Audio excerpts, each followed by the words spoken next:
For Ran Feinstein and Ofer Ronan, two friends on a diving trip off the Israeli coast, and what began as a typical Mediterranean excursion took a stunning turn. The two men spied a castaway sculpture sitting amid the rocks and silt on the seabed. This was no average oceanic dittress. The figure, it started to dawn on the divers, must have been ancient. Indeed, according to the archaeologist, it's the largest coach of Roman objects to be found in Israel in 30 years.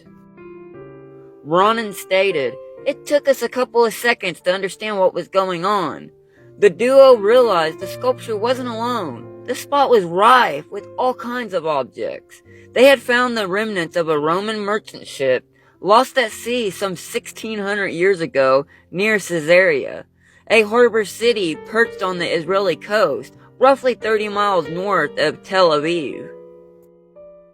Recognizing that the artifacts belonged in a museum, or were at the very least covered by Israel's Law of Antiquities, the divers contacted the state-run Antiquities Authority. When the government archaeologists arrived at the site, what they beheld almost defied belief.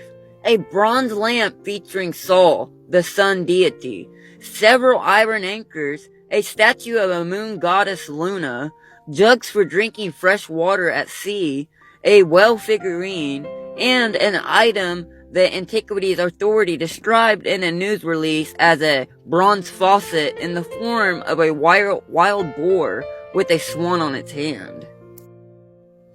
Perhaps the most surprising finds are two large masses of metal, thousands of coins clotted together in the ceramic jars that once held them.